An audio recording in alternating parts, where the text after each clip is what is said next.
नमस्कार। दोपहर समाचार में आपका स्वागत है।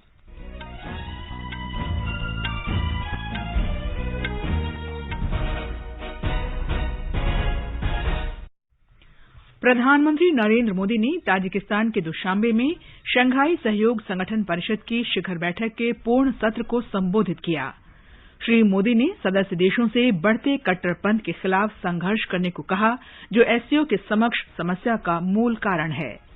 प्रधानमंत्री ने कहा, ईरान के चाबहार बंदरगाह में भारत का निवेश और अंतर्राष्ट्रीय उत्तर दक्षिण गलियारे में इसके प्रयास मध्य एशिया में संपर्क सुधारने में भारत की प्रतिबद्धता को दर्शाते हैं। प्रधानमंत्री आज 71 वर्ष के हो गए। इस अवसर पर बधाइयों का सिलसिला जारी। राष्ट्रपति रामनाथ कोविंद ने हिमाचल प्रदेश की स्थापना की स्वर्ण जयंती के अवसर पर शिमला में राज्य विधानसभा के विशेष सत्र को संबोधित किया। उन्होंने कहा, राज्य ने विभिन्न क्षेत्रों में विकास का एक नया आयाम स्थापित किया है। वित्त मंत्री निर्मला सीतारामन ने लखनऊ में जीएसटी परिषद की 45वीं बैठक की अध्यक्षता की। राष्ट्रव्यापी टीकाकरण अभियान के तहत अब तक 77 करोड़ 24 लाख से अधिक कोविड रोधी टीके लगाए गए। स्वस्थ होने की दर 97.65% हुई। उत्तर प्रदेश में मूसलाधार वर्षा, सरकार ने शिक्षण संस्थानों को आज और कल बंद रखने के निर्देश दिए। ओडिशा में 6 जिलों में बाढ़ का अलर्ट। राज्य भर में तेज बारिश के कारण महानदी समेत कई नदियां उफान पर। और हैदराबाद रियासत के भारतीय संघ में ऐतिहासिक विलय की स्मृति में आज हैदराबाद मुक्ति दिवस मनाया जा रहा है। दोपहर समाचार में विशाल शर्मा के साथ मैं कनकलता। देश भर में 18 वर्ष से अधिक आयु वर्ग के लिए सरकारी केंद्रों में निःशुल्क कोविड टीकाकरण अभियान जारी है।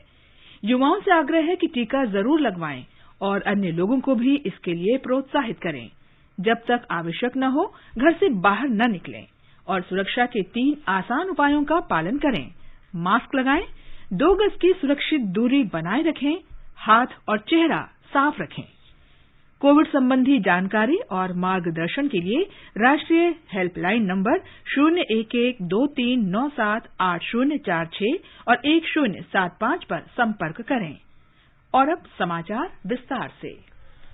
प्रधानमंत्री नरेंद्र मोदी ने कहा है कि शंघाई सहयोग संगठन क्षेत्र एससीओ के सामने आ रही समस्याओं का मूल कारण कट्टरता का बढ़ना है। उन्होंने कहा कि अफगानिस्तान में हाल के घटनाक्रमों ने कट्टरपंथ से उत्पन्न चुनौतियों को और अधिक स्पष्ट कर दिया है। वीडियो कॉन्फ्रेंस के माध्यम से शंघाई सहयोग परिषद के राष्ट्राध्यक्षों की 21वीं बैठक के पूर्ण सत्र को संबोधित करते हुए श्री मोदी ने कहा कि इस क्षेत्र में सबसे बड़ी चुनौती शांति, सुरक्षा और विश्वास की कमी से संबंधित है। प्रधानमंत्री ने कहा कि कट्टरपंथ के खिलाफ लड़ाई न केवल क्षेत्रीय सुरक्षा और विश्वास के लिए जरूरी है, बल्कि युवाओं के उज्जवल भविष्य को सुनिश्चित करने के लिए भी जरूरी है। एससीओ की 20वीं वर्षगांठ इस संस्था के भविष्य के बारे में सोचने के लिए भी उपयुक्त अवसर है। मेरा मानना है कि इस क्षेत्र में सबसे बड़ी चुनौतियां शांति, सुरक्षा और ट्रस्ट डेफिसिट से संबंधित है और इन समस्याओं का मूल कारण बढ़ता हुआ रेडिकलाइजेशन है। अफगानिस्तान में हाल के घटनाक्रम ने इस चुनौती को और स्पष्ट कर दिया। इस मुद्दे पर एससीओ को पहल लेकर कार्य करना चाहिए। प्रधानमंत्री ने कहा कि ऐतिहासिक रूप से मध्य एशियाई क्षेत्र उदारवादी और प्रगतिशील संस्कृतियों और मूल्यों का गढ़ रहा है।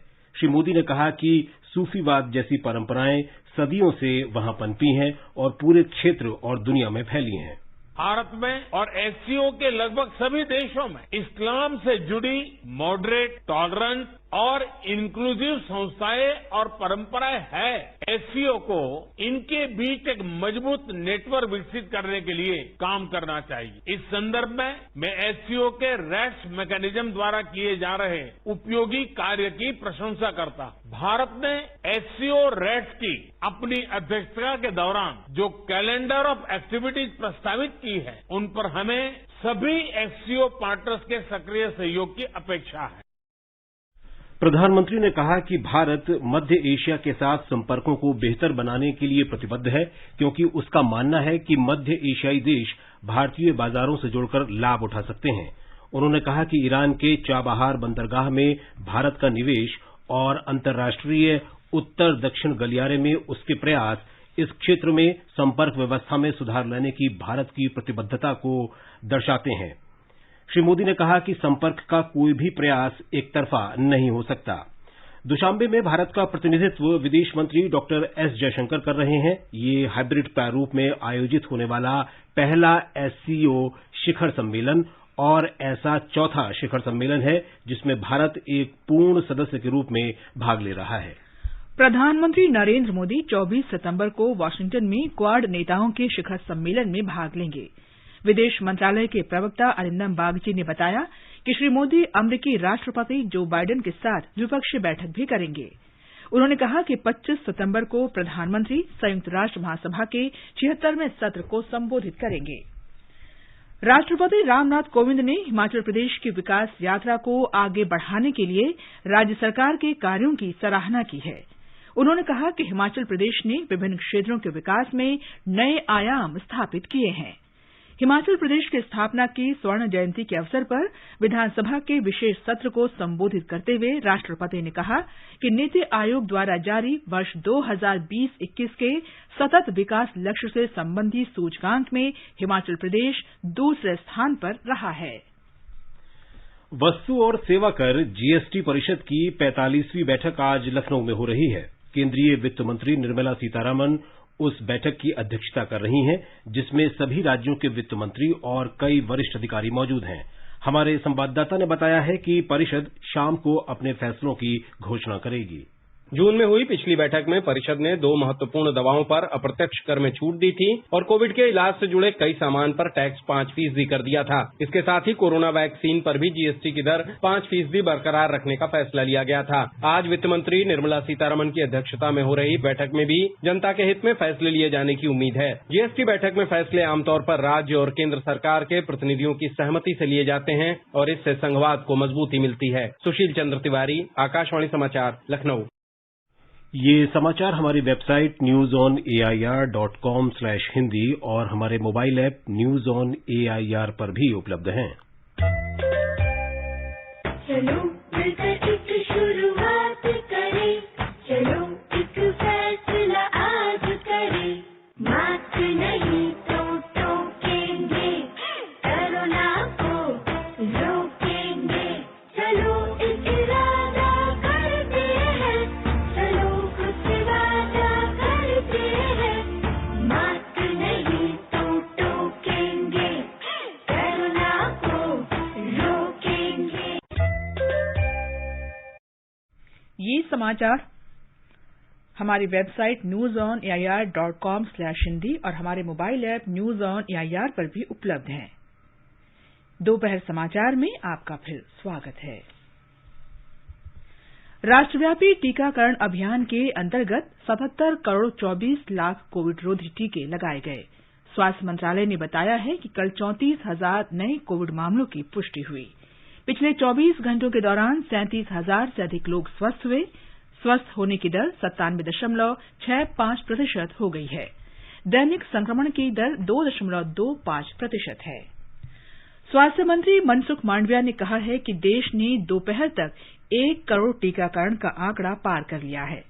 उन्होंने ट्वीट कर कहा कि टीकाकरण की प्रक्रिया लगातार आगे बढ़ रही है और ये एक नया कीर्तिमान बनाएगी। श्री मांडविया ने कहा कि रिकॉर्ड प्रधानमंत्री नरेंद्र मोदी को उनके जन्मदिन के अवसर पर एक तोहफा है। स्वास्थ्य मंत्रालय ने बताया है कि राज्यों और केंद्र शासित प्रदेशों को अब तक 77 करोड़ 77 लाख से अधिक निःशुल्क कोविड रोधी टीके उपलब्ध कराए गए हैं। 6 करोड़ 17 लाख टीके राज्यों तथा केंद्र शासित प्रदेशों के पास शेष हैं। कोविड संबंधी राष्ट्रीय हेल्पलाइन नंबर हमारी वेबसाइट newsonair.gov.in पर उपलब्ध हैं। प्रधानमंत्री नरेंद्र मोदी का आज 71वां जन्मदिवस है।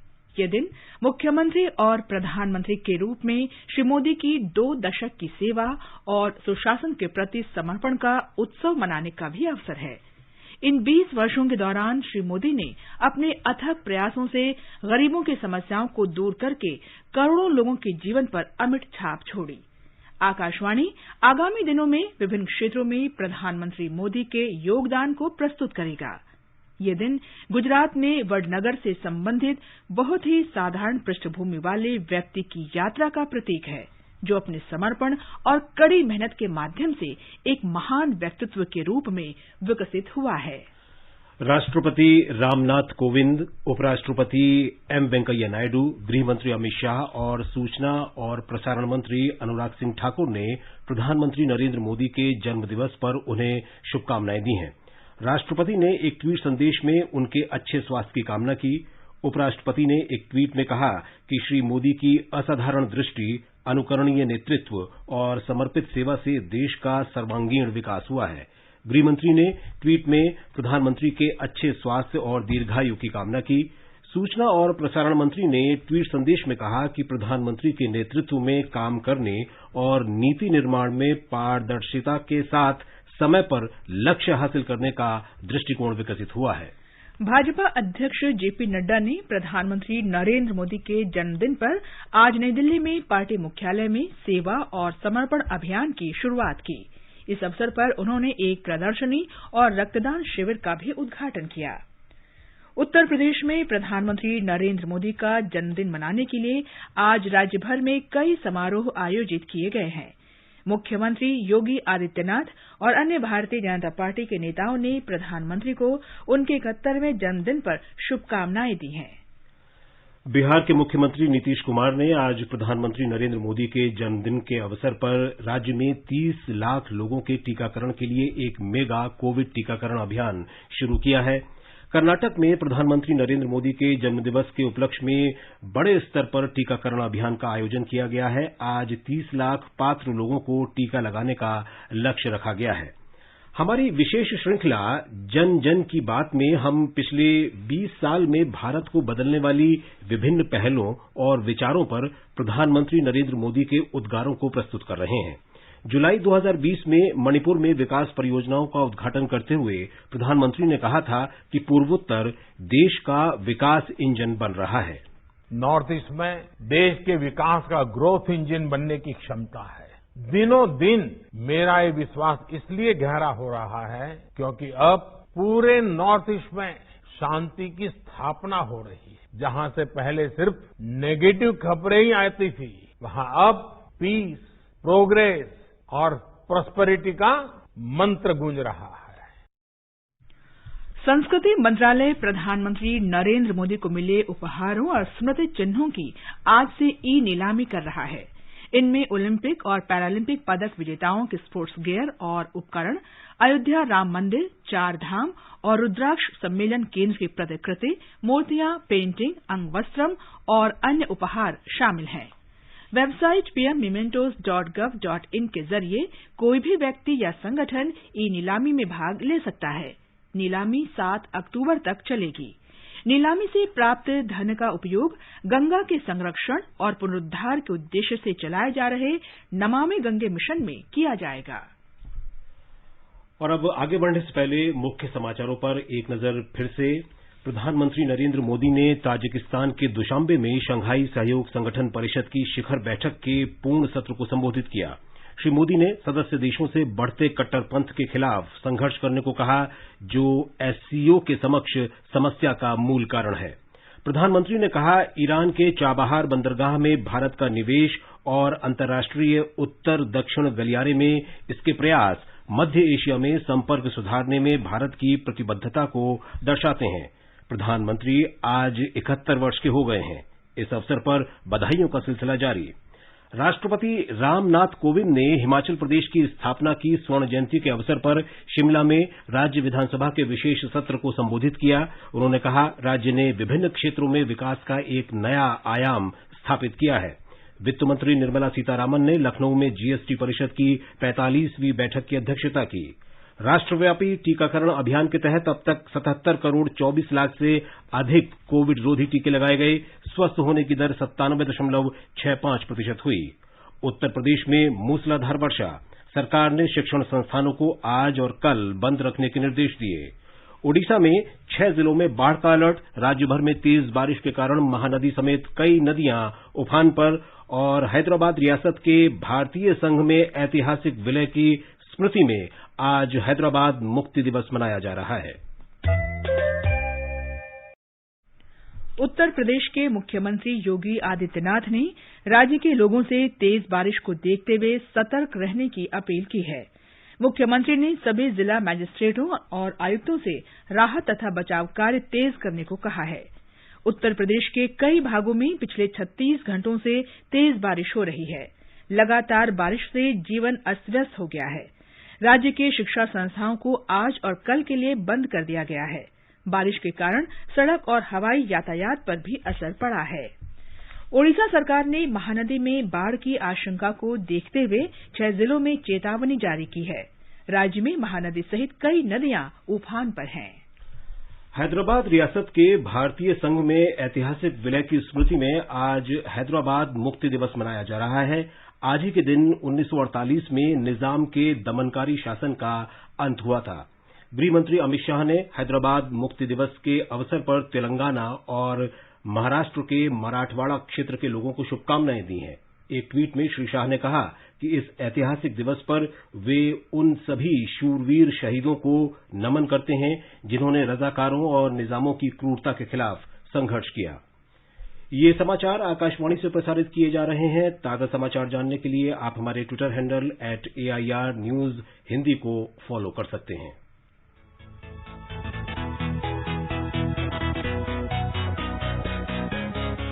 दुनिया रंग बिरंगी, खट्टे मीठे रसीले समाचारों का सतरंगी खजाना आकाशवाणी पर। खबरें होंगी हटकर, जानेंगे कुछ अलग, हंसेंगे खुलकर, करेंगे सजग।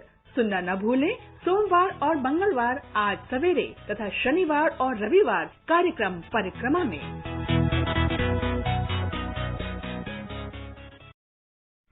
ये आकाशवाणी है और अब प्रस्तुत है संस्कृति संदेश। ये समर्पित है हसरत जयपुरी को। अजीब दास्तान कहाँ शुरू कहाँ खत्म। दिल को छू लेने वाले इस गीत के गीतकार थे हसरत जयपुरी, जिनकी आज पुण्यतिथि है। 15 अप्रैल 1922 को जयपुर में पैदा हुए हसरत जयपुरी के एक बचपन का नाम इकबाल हुसैन था। उन्होंने अंग्रेजी की पढ़ाई सिर्फ शुरुआती दौर में की। जब वे मात्र 20 वर्ष के थे तभी उन्होंने कविताएं लिखना शुरू कर दिया था। कहा जाता है कि उसी समय उन्हें पड़ोस में रहने वाली एक लड़की से प्यार हो गया। हसरत ने इस लड़की को लिखे एक प्रेम पत्र के बारे में एक साक्षात्कार में बताया था कि मेरा प्यार चुप था, लेकिन मैंने उसके लिए एक कविता लिखी थी, ये मेरा प्रेम पत्र पढ़कर कि तुम नाराज न होना। मुझे नहीं मालूम कि मेरा प्रेम पत्र उस लड़की तक पहुंचा या नहीं, लेकिन उसको लिखी कविता बाद में दुनिया भर में मशहूर हो गई। अनुभवी फिल्म निर्माता राज कपूर ने इसे अपनी फिल्म संगम में एक गीत के रूप में शामिल कर लिया और गीत सुपरहिट हो गया।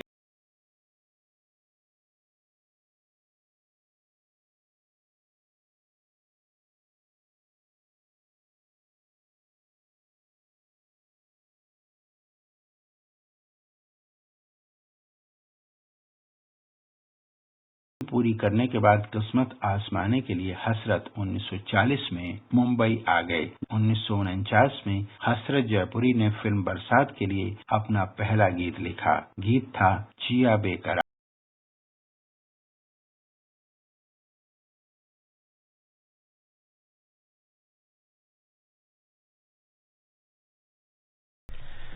आजादी का अमृत महोत्सव के हिस्से के रूप में आकाशवाणी समाचार आजादी के तराने शीर्षक से कार्यक्रम प्रसारित करता है।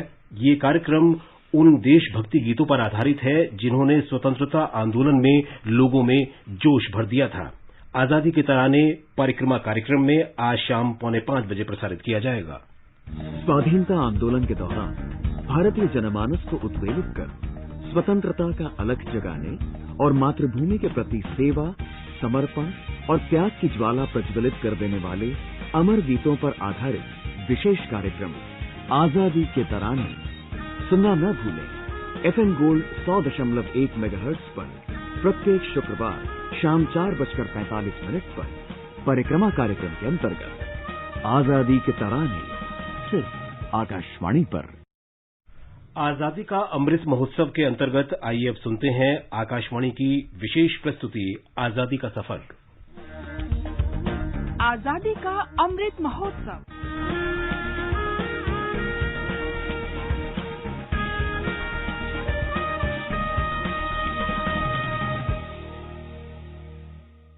आजादी का सफर आकाशवाणी के साथ एक राष्ट्र का जन्म।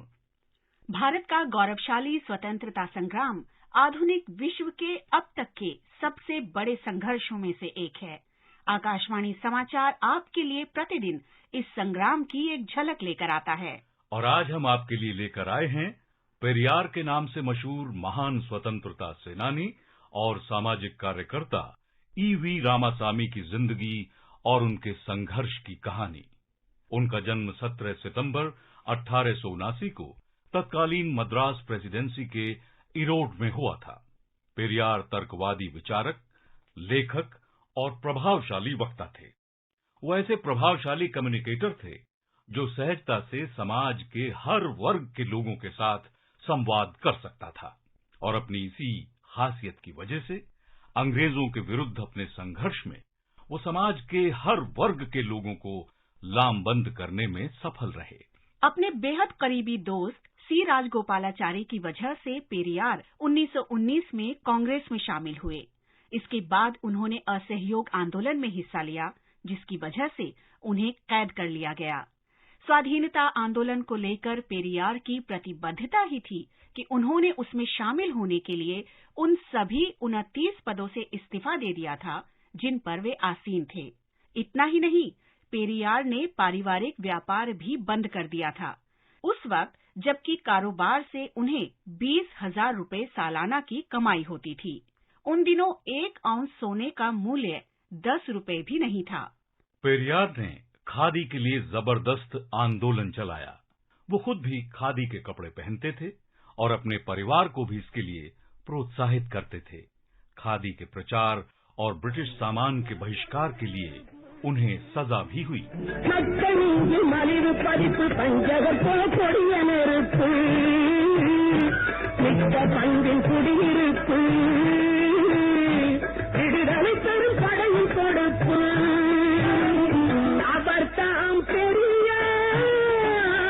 पेरियार ने भगत सिंह के राजनैतिक विचारों की प्रशंसा की और 29 मार्च 1931 को अपनी पत्रिका कडी अरसू में संपादकीय के माध्यम से उन्होंने भगत सिंह के बलिदान की सराहना की।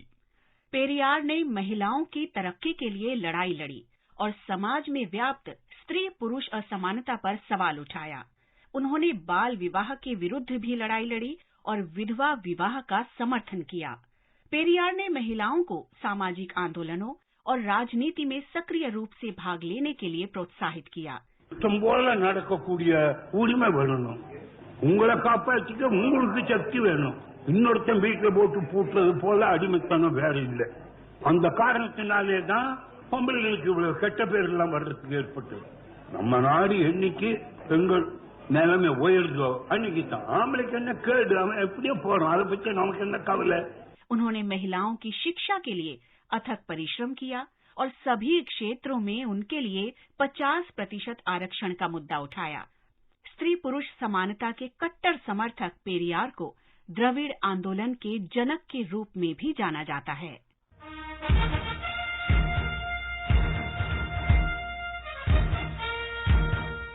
आज ही के दिन 1940 में एक महान स्वतंत्रता सेनानी और समाज सुधारक विनोबा भावे ने भारत के स्वतंत्रता आंदोलन का पहला व्यक्तिगत सत्याग्रही बनने की पेशकश की थी।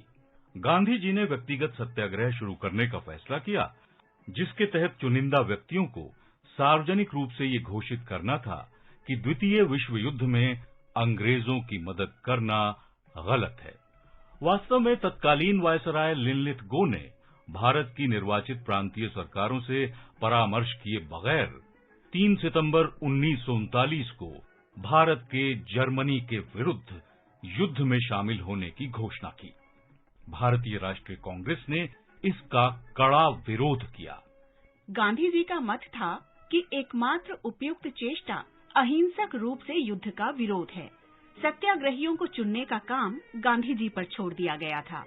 विनोबा भावे 17 सितंबर 1940 को वर्धा में सत्याग्रह करने वाले पहले व्यक्ति थे। उनके व्यक्तिगत सत्याग्रह के परिणाम स्वरूप उन्हें 1940 से 41 के दौरान 3 बार जेल जाना पड़ा।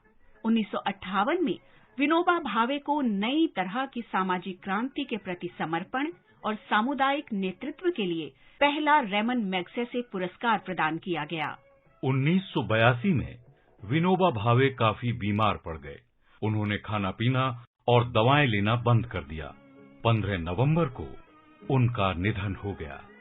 एक साल बाद सन 1983 में विनोबा भावे को भारत के सर्वोच्च नागरिक सम्मान भारत रत्न से सम्मानित किया गया। इसके साथ ही आजादी का सफर आकाशवाणी समाचार के संग श्रृंखला का ये अंक समाप्त हुआ। मिलते हैं कल अगली कड़ी में।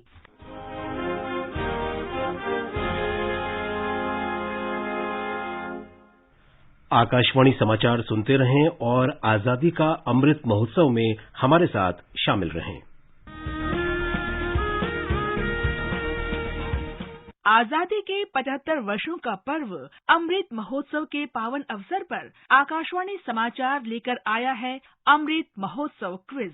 आप भी इस क्विज का हिस्सा बन सकते हैं। हमारे समाचार बुलेटिनों में पूछे गए स्वतंत्रता आंदोलन से जुड़े प्रश्नों का जवाब देकर आपसे ये सवाल प्रत्येक सोमवार और मंगलवार को सुबह 8 बजे प्रसारित होने वाले बुलेटिन समाचार प्रभात में पूछे जाएंगे। श्रोता ईमेल amritmahotsavquiz@gmail.com पर अपने जवाब भेज सकते हैं। जवाब के साथ आप अपना नाम, पता और फोन नंबर भी भेजिए ताकि विजेता बनने पर हम आपसे संपर्क कर सकें। विजेता का चुनाव ईमेल पर मिले सही जवाबों में से लकी ड्रॉ के माध्यम से होगा और इसकी घोषणा अगले दिन इसी बुलेटिन में की जाएगी। विजेता को प्रमाण पत्र के साथ एक उपहार भी दिया जाएगा। साथ ही विजेता का नाम हमारे ट्विटर हैंडल पर भी फ्लैश होगा। तो आइए मनाएं आजादी के 75 वर्षों का पर्व अमृत महोत्सव आकाशवाणी समाचार के साथ।